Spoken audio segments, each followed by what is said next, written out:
lagi dengan Madam. Semoga kalian sehat dan bahagia.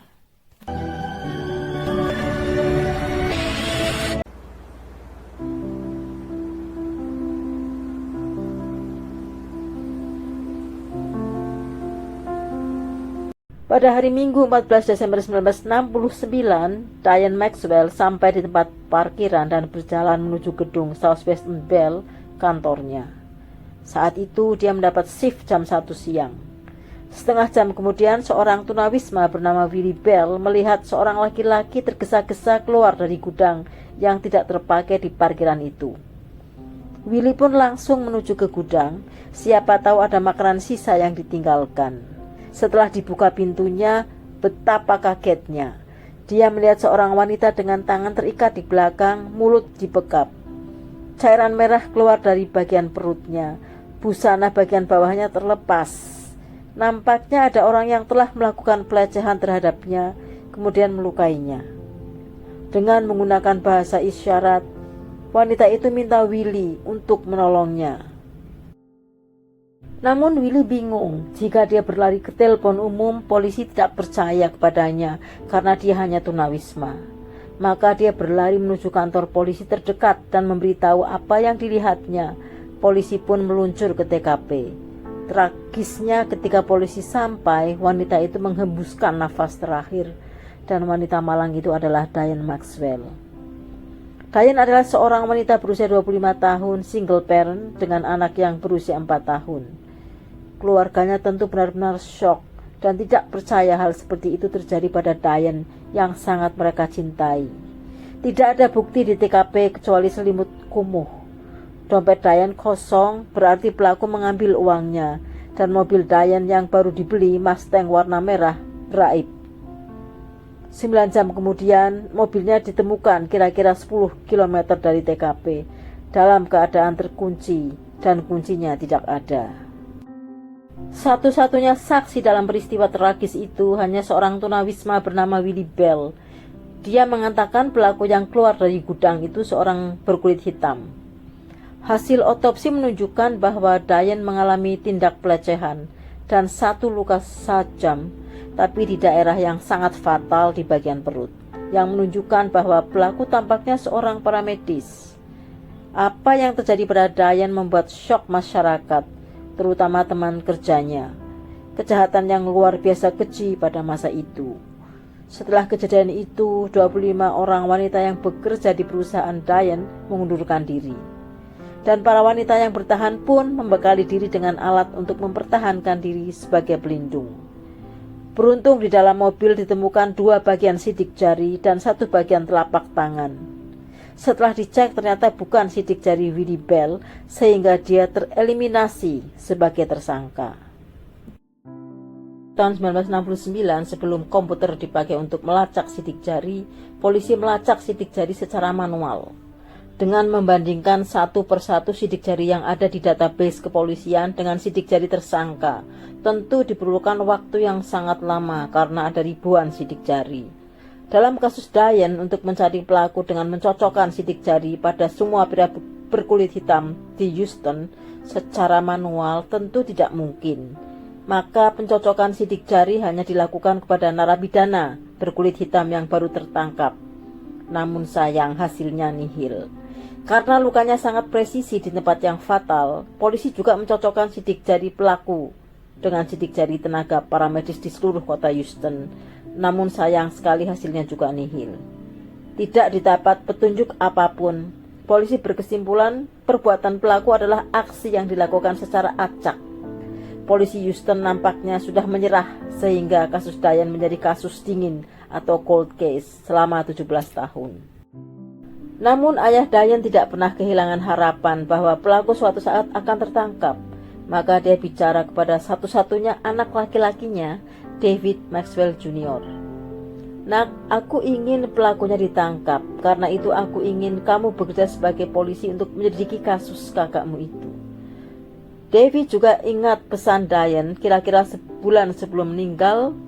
Pesannya adalah, Dave, kalau terjadi apa-apa denganku, aku titip anakku kepadamu. David pun melamar di kepolisian dan diterima. lalu meninggalkan pekerjaannya di rumah sakit swasta.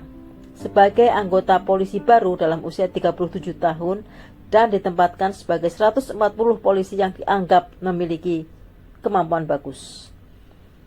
Pada saat itu, Departemen Kepolisian Houston sudah membeli perangkat komputer untuk mengidentifikasi sidik jari secara otomatis yang disebut Automatic Fingerprint Identification System.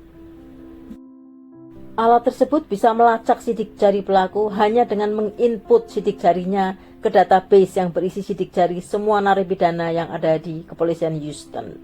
Jika ada yang sama, maka akan muncul dengan sendirinya. David pun minta kasus Diane diinvestigasi ulang. Pencocokan pun dilakukan dengan melacak sidik jari pelaku dalam seluruh database yang ada di Kepolisian Houston. Sayang sekali tidak ada satupun yang cocok dan kasus itu kembali menjadi kasus dingin atau cold case. Namun selama 17 tahun setelah itu, David tetap dihantui perasaan bersalah kepada Diane dan ayahnya karena belum menemukan siapa sebenarnya pelaku yang menghabisi kakaknya itu. Hatinya terus-menerus mengatakan bahwa dia harus tetap mencarinya dan tidak boleh menyerah. Meskipun saat itu kasusnya sudah 34 tahun belum terungkap. Apalagi dia sudah berjanji kepada ayahnya bahwa dia akan menangkap pelaku yang menghabisi kakaknya sebelum ayahnya meninggal. Dan saat itu usia ayahnya hampir 90 tahun, sehingga waktu dia tinggal sedikit lagi.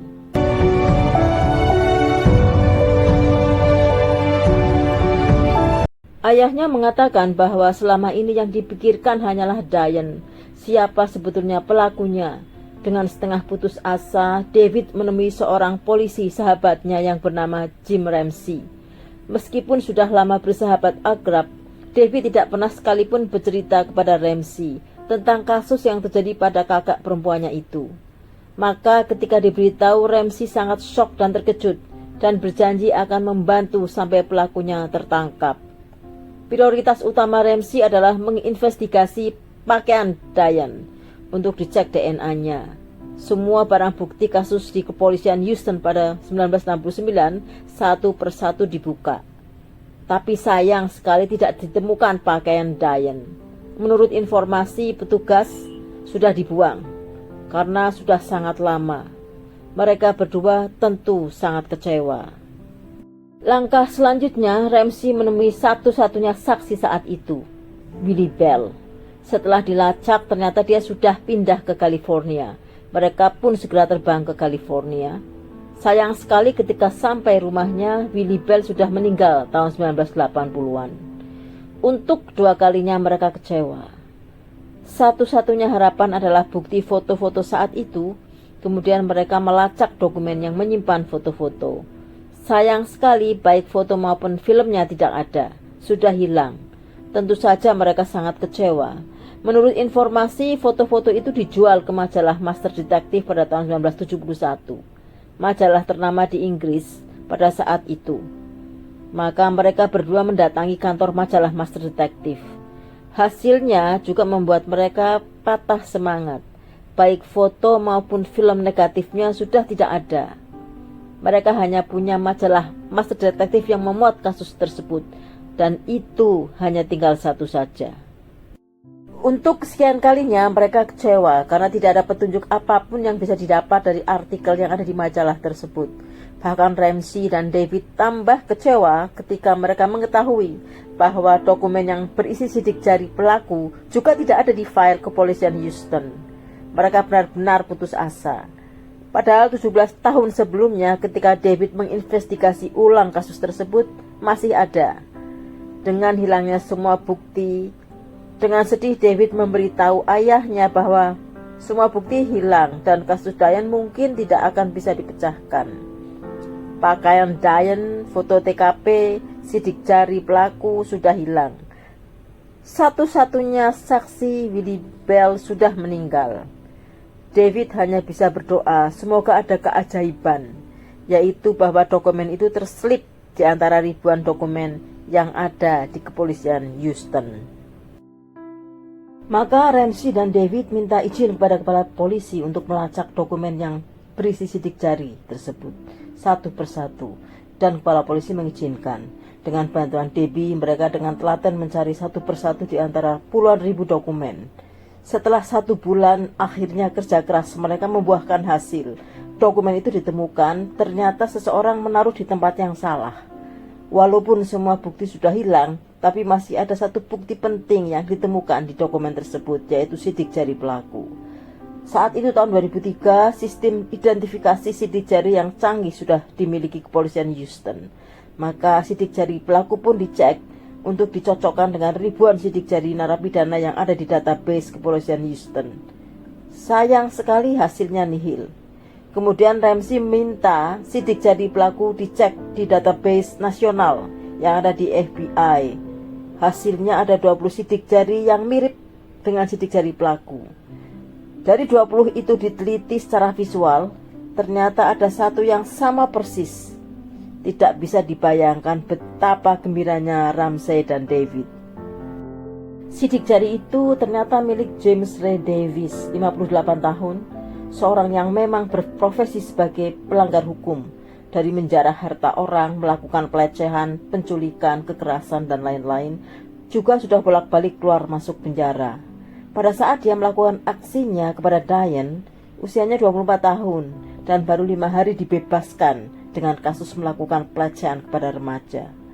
Setelah dilacak alamatnya, dia tinggal di sebuah apartemen bagi para pekerja proyek, dan sudah 10 tahun keluar dari penjara karena melakukan pelecehan dan kekerasan kepada seorang wanita.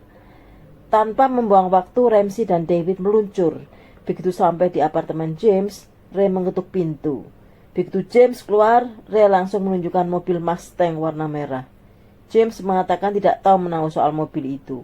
Ketika ditunjukkan foto Diane, dia bilang tidak kenal. Tapi ketika ditunjukkan sidik jarinya yang ada di mobil Mustang, dia akhirnya mengakui perbuatannya. James pun dijebloskan ke penjara. James mengatakan sangat menyesali perbuatannya dan mohon hakim memberi keringanan hukuman karena sudah tua. Setelah 34 tahun, akhirnya pelaku ditangkap. Ayah Diane sangat lega. Akhirnya bisa mengetahui pelaku yang melakukan pelecehan dan menghabisi putrinya sebelum dia meninggal. Motifnya adalah menjarah harta korban.